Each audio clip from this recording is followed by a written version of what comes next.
नमस्कार, निकोबार टाइम्स में आपका स्वागत है। आज गवर्नमेंट ऑफ इंडिया के एक काफ़ी सीनियर ऑफिशियल ने पीटीआई के हवाले से देश को एक काफ़ी बड़ी खुशखबरी दी है। ये खुशखबरी ये है कि अंडमान निकोबार आइलैंड्स के ग्रेट निकोबार आइलैंड में गवर्नमेंट जो ट्रांसशिपमेंट पोर्ट प्लान कर रहा था, इस पोर्ट का डीपीआर जो है वो अब कुछ ही दिनों में फाइनलाइज़ हो जाएगा और आने वाले कुछ ही महीनों में इसका कंस्ट्रक्शन जो है वो स्टार्ट हो जाएगा। और ये ऑफिशियल है मिस्टर टी के रामाचंद्रन, जो कि ministry of port shipping and waterways में सेक्रेटरी हैं। इन्होंने पीटीआई के हवाले से एक खबर दिया है कि ग्रेट निकोबार आइलैंड का जो ट्रांसशिपमेंट पोर्ट का प्रोजेक्ट है उसका डीपीआर जो है बस फाइनलाइज होने वाला है और उसके बाद इसका कंस्ट्रक्शन जो है आने वाले कुछ महीनों में स्टार्ट हो जाएगा।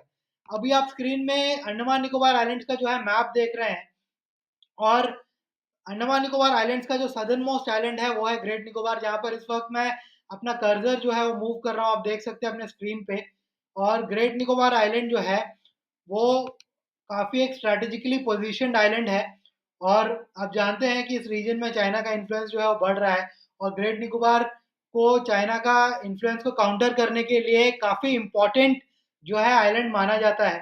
पूरा अंडमान निकोबार आइलैंड्स को जो है काफ़ी इम्पोर्टेंट माना जाता है और ग्रेट निकोबार इसमें जो है बहुत ज़्यादा इम्पोर्टेंट है। ग्रेट निकोबार जो है इंडिया का सदर्न मोस्ट पॉइंट जो है इंदिरा पॉइंट, वो भी ग्रेट निकोबार में आप देख सकते हैं। इंदिरा पॉइंट यहाँ पर लिख कर आ रहा है स्क्रीन में जहाँ पर मैं कर्सर मूव कर रहा हूँ। और ग्रेट निकोबार के सदर्न साइड में आप देख सकते हैं ये सबांग आइलैंड है, जो कि इंडोनेशिया का एक पार्ट है और ये बांडा आशय है जो इंडोनेशिया का पार्ट है। और अगर आप यहाँ पर आगे देखें तो ये इंडोनेशिया है जहाँ पर मैं अभी कर्सर मूव कर रहा हूँ, जहाँ पर आशय लिखा हुआ है और सबांग वगैरह है। और दूसरे साइड आप देखेंगे मलेशिया का एरिया है और इसके बीच में जो स्ट्रेट आप देख रहे हैं ये मलाका स्ट्रेट है। और ये जो मलाका स्ट्रेट का जो एरिया है यानी ग्रेट निकोबार जो है मलाका स्ट्रेट के माउथ पे पड़ता है, एकदम उसका जो ओपनिंग है उसके जस्ट नदर्न साइड में ग्रेट निकोबार है। और ये जो मलाका स्ट्रेट का पूरा ये एरिया है, ये पूरा एरिया जो है ये एक बहुत बिजी शिपिंग लेन है, बिजिएस्ट इन द वर्ल्ड आप कह सकते हैं, busiest shipping lane of the world है ये। और यहाँ से हजारों शिप्स जो है वो गुजरते हैं। और अगर आप मैं आपको मेरीन ट्रैफिक में दिखाऊं, मेरीन ट्रैफिक एक वेबसाइट है जहाँ पर आप जाकर रियल टाइम में शिप का ट्रैफिक देख सकते हैं कि कौन सा शिप का पोजीशन अब कहाँ है, कितने शिप्स कहाँ पर है, वो आप देख सकते हैं मेरीन ट्रैफिक में जाकर। अगर मैं आपको दिखाऊं तो ये मेरीन ट्रैफिक में आप ये देख सकते हैं, ये ग्रेट निकोबार का एरिया, कैम्बल पे लिखा हुआ है, इंदिरा पॉइंट लिखा हुआ है और नीचे बांडा आशय है, इसके बीच में आप देखिए कितना शिप्स है। और आप अगर ये देखेंगे मलाका स्ट्रेट में इस वक्त कितना शिप्स है, तो ये काफ़ी बिजी शिपिंग लेन है। और ग्रेट निकोबार इस शिपिंग लाइन के जस्ट नदर्न साइड में पड़ता है। और अब मैं आपको बता दूं इस शिपिंग लेन में अगर आप अंदर जाए स्ट्रेट ऑफ मलाका की तरफ तो यहाँ पर दो ट्रांसशिपमेंट पोर्ट्स है। एक है पोर्ट कलांग जो कि मलेशिया में पड़ता है और एक सिंगापुर एक ट्रांसशिपमेंट पोर्ट है। अब ट्रांसशिपमेंट पोर्ट क्या होता है? ट्रांसशिपमेंट पोर्ट ही जो है ग्रेट निकोबार में प्लान किया जा रहा है इंडियन गवर्नमेंट के द्वारा। तो ट्रांसशिपमेंट पोर्ट पहले होता क्या है? आप जानते होंगे दुनिया में जो है बहुत बड़े-बड़े शिप्स हैं। इतने बड़े-बड़े शिप्स हैं, कोई-कोई शिप तो 10,000, कोई 15,000, कोई 20,000, यहाँ तक कि वर्ल्ड का जो सबसे बड़ा कंटेनर कैरी करने वाला शिप है वो 24,000 से भी ज़्यादा कंटेनर्स जो है एक बार में कैरी कर सकता है। अब ट्रांसशिपमेंट होता क्या है? अब सपोज़ वो 24,000 कंटेनर कैरी कर रहा है, वो बहुत बड़ा साइज़ का शिप है। वो हर पोर्ट में नहीं जा सकता। सपोज़ पोर्ट ब्लेयर पोर्ट में वो 24,000 कंटेनर लेकर नहीं आ जाएगा, क्योंकि वहाँ पर इतना कंटेनर हैंडलिंग कैपेसिटी भी नहीं है और उतना बड़ा शिप का बर्थिंग का फैसिलिटी भी नहीं है। तो ये कुछ सेलेक्ट पोर्ट्स में जाते हैं, ट्रांसशिपमेंट पोर्ट्स में, जहाँ पर ये जाकर बर्थ कर सके और अपना कार्गो वहाँ पर डिस्चार्ज कर देते हैं, यानी कि कंटेनर वहाँ पे उतार देते हैं। फिर छोटे शिप्स के द्वारा वहाँ वहाँ से जो है जो भी फाइनल डेस्टिनेशन में कार्गो जाना है, सपोज अगर कोई शिप चाइना से मूव होता है और वो आके पोर्ट कलांग मलेशिया में अपना कार्गो जो है ट्रांसशिपमेंट कार्गो डिस्चार्ज कर देता है, उसके बाद इंडिया का कोई शिप जाएगा, इंडिया का कार्गो है इंडिया में लेकर आ जाएगा। इंडोनेशिया का कोई शिप जाएगा, इंडोनेशिया का कार्गो लेकर आ जाएगा इंडोनेशिया में। सिंगापुर का कार्गो उसी तरह पहुंच जाएगा। सपोज थाईलैंड का कोई कार्गो हो ट्रेन से वहां चले जाएगा या रोड से वहां चले जाएगा। तो इस तरह का अलग अलग तरीका से उस पोर्ट से जो है कार्गो अपने फाइनल डेस्टिनेशन तक पहुंचाया जाता है। इसी को प्रोसेस को ट्रांसशिपमेंट कहा जाता है। तो अब इसी तरह का एक port government of India great Nicobar में प्लान कर रहा है। और ग्रेट निकोबार में भी कहा, ग्रेट निकोबार में ये पोर्ट जो है ग्रेट निकोबार के सदर्न एरिया में एक रिवर का माउथ है, गलतिया रिवर ग्रेट निकोबार का एक रिवर है और इस रिवर का माउथ जहाँ खुलता है, उस एरिया को गलतिया बे बोलते हैं, यानी कि ये गलतिया बे। आप देखिए ग्रेट निकोबार में आइलैंड में जो ये इंग्रेस है, इस इंग्रेस को गलतिया बे कहते हैं। और ये जो मैं आपको दिखा रहा हूँ स्क्रीन में, जहाँ पर मेरा कर्सर मूव होता है, ये एरिया को गलतिया बे कहते हैं। और यहाँ पर देखिए गलतिया रिवर का एक माउथ भी है, यानी कि जो गलतिया रिवर आता है वो यहीं पर आकर अपना वाटर जो है सी में डिस्चार्ज करता है। तो ये गलतिया रिवर का माउथ भी है इसी एरिया में, ठीक इसी एरिया में जो है transshipment port government of India plan कर रहा है। और ये काफ़ी इम्पोर्टेंट प्रोजेक्ट है गवर्नमेंट ऑफ इंडिया के लिए, क्योंकि गवर्नमेंट ऑफ इंडिया जो $5 ट्रिलियन इकोनॉमी की तरफ देश को लेकर जाना चाहता है, उसके लिए भी ये काफ़ी इम्पोर्टेंट है। और पूरे अंडमान निकोबार आइलैंड्स में काफ़ी ज़्यादा एम्प्लॉयमेंट देगा। ग्रेट निकोबार का जो है तस्वीर ये बदल देगा। ग्रेट निकोबार के बारे में मैं आपको कुछ बताना चाहता हूँ। ग्रेट निकोबार जो है, ये आपको एक छोटा-सा आइलैंड दिख रहा होगा, लेकिन ग्रेट निकोबार जो है सिंगापुर जो एक पूरा कंट्री है, ठीक है ना, उससे भी बड़ा है। ग्रेट निकोबार आइलैंड का टोटल एरिया है 921 स्क्वायर किलोमीटर।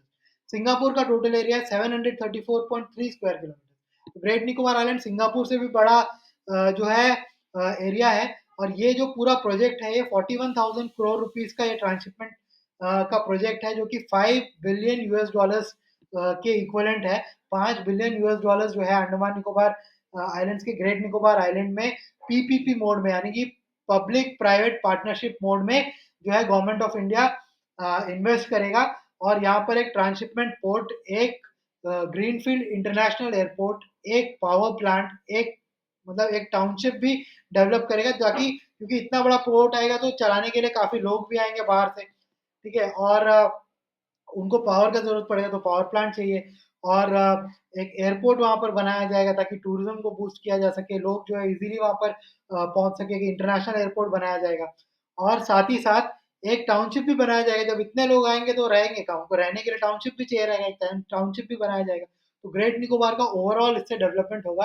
और आज ग्रेट निकोबार का पॉपुलेशन लगभग जो है वो 2011 के सेंसस के हिसाब से 8,000 था। लेकिन इन रियलिटी आज पॉपुलेशन काफ़ी रिड्यूस हो गया है, क्योंकि वहाँ पर एम्प्लॉयमेंट का कोई साधन नहीं है। मैं खुद ग्रेट निकोबार का रहने वाला हूँ, वहीं पे मैं पैदा हुआ हूँ, लेकिन वहाँ पे एम्प्लॉयमेंट का कोई साधन नहीं है। और लोग वहाँ से जो है माइग्रेट करते जा रहे हैं। कुछ लोग पोर्ट ब्लेयर चले जाते हैं काम के लिए, यहाँ पे 15-20 हज़ार का जॉब ढूँढ लेते हैं और यहाँ पे 15-20 हज़ार का काम करते हैं, क्योंकि ग्रेट निकोबार में वो जॉब भी नहीं मिलता। और कुछ लोग जो है मेनलैंड मूव हो जाते हैं। तो ग्रेट निकोबार में काफ़ी सारा प्रॉब्लम्स है, तो ये सारा प्रॉब्लम सॉल्व होगा। पूरे अंडमान निकोबार आइलैंड्स को इस प्रोजेक्ट की वजह से नौकरी मिलेगा। मैरीन ट्रैफिक के वेबसाइट में मैंने आपको दिखाई दिया है कि किस तरह से यहाँ पे कितने शिप्स हैं ग्रेट निकोबार के नीचे में इस टाइम, रियल टाइम में। और ये काफ़ी इम्पोर्टेंट एरिया है। और ये और एक मैं आपको फ़ायदा बताता हूँ यहाँ पे ट्रांसशिपमेंट पोर्ट बनाने का। फ़ायदा ये है कि ये जितने शिप्स हैं जो ट्रैवल कर रहे हैं, देखिए अपना ट्रांसशिपमेंट कार्गो, इसमें कई बड़े शिप्स होंगे जो अपना ट्रांसशिपमेंट कार्गो डिस्चार्ज करने के लिए कलांग, पोर्ट कलांग और सिंगापुर की तरफ जा रहे होंगे। और इनको जो है देखिए, यहाँ से जो ग्रेट निकोबार का नीचे वाला लोकेशन है, यहाँ से कितना दूर ट्रैवल करके, ठीक है ना, लगभग 2 दिन इनको ट्रैवल करना पड़ता है, 1 से डेढ़ 2 दिन। और इनको पोर्ट कलांग और सिंगापुर तक जाना पड़ता है। और ये नहीं करके इनको अब एक फैसिलिटी मिलेगा कि वो यहाँ से बस 1 घंटे दूरी है, जो ट्रांसशिपमेंट पोर्ट बनने वाला है गलतिया बे में, तो 1 घंटे दूर है इस शिपिंग लेन से। यहाँ से 1 घंटे दूर ट्रैवल करके यहाँ पर अपना कार्गो ग्रेट निकोबार के ट्रांसशिपमेंट पोर्ट में डिस्चार्ज कर सकते हैं, जहाँ से वो कार्गो को फिर म्यांमार का कोई पोर्ट, इंडिया का कोई पोर्ट, चाहे मलेशिया का कोई पोर्ट या सिंगापुर का कोई पोर्ट या ये इंडोनेशिया का कोई पोर्ट या थाईलैंड का कोई पोर्ट, कहीं भी इजीली जो है मतलब उसको ट्रांसपोर्ट किया जा सकता है। अपना ट्रांसशिपमेंट कार्गो लाकर वो ग्रेट निकोबार में इजीली डिस्चार्ज कर सकते हैं। और ये प्रोजेक्ट काफ़ी इम्पोर्टेंट है। इकोनॉमिकली ये इंडिया को बहुत बड़ा बूस्ट देने वाला है और अंडमान निकोबार आइलैंड्स को वर्ल्ड मैप में लेकर आने वाला है ये प्रोजेक्ट। अंडमान निकोबार आइलैंड्स में टूरिज़्म भी ये प्रोजेक्ट काफ़ी ज़्यादा बूस्ट करेगा। साथ ही साथ अंडमान निकोबार आइलैंड्स को इकोनॉमिकली इतना डेवलप कर देगा कि आप सोच नहीं सकते, क्योंकि ये प्रोजेक्ट छोटा-मोटा प्रोजेक्ट नहीं है। 41,000 करोड़ रुपीज़ जब पीपीपी मोड में गवर्नमेंट ऑफ इंडिया यहाँ पर लगाने का प्लान कर रही है, तो कुछ सोच समझ के और बहुत प्लानिंग के साथ इसको लगाया जा रहा है। इस प्रोजेक्ट के बारे में आपने काफ़ी क्रिटिसिज़्म भी सुना होगा। काफ़ी बड़ा-बड़ा सेल्फ प्रोक्लेम्ड एनवायरमेंटलिस्ट लोग इस प्रोजेक्ट को अपोज़ कर रहे हैं। कई लोग तो अभी बुक लिख रहे हैं, बुक भी बेच रहे हैं इस प्रोजेक्ट को अपोज़ करते हुए। उनका बुक बिक भी रहा है और कमा भी रहे हैं। और कई लोग तो फॉरेन फंडिंग भी, ये शक है कि कई लोग फॉरेन फंडिंग उठा के भी इस प्रोजेक्ट को अपोज़ कर रहे हैं।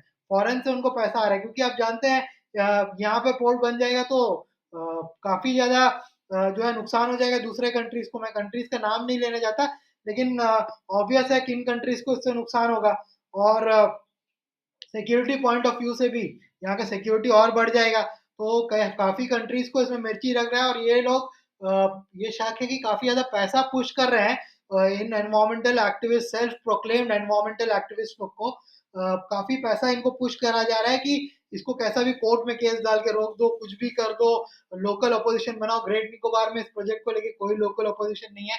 वहाँ के लोग काफ़ी खुश हैं इस प्रोजेक्ट से। पोर्ट ब्लेयर में कुछ लोग हैं जो नाखुश हैं अपने-अपने रीजंस की वजह से पोर्ट ब्लेयर का इम्पोर्टेंस थोड़ा कम हो जाएगा। ग्रेट निकोबार जो है वो काफ़ी आगे बढ़ जाएगा।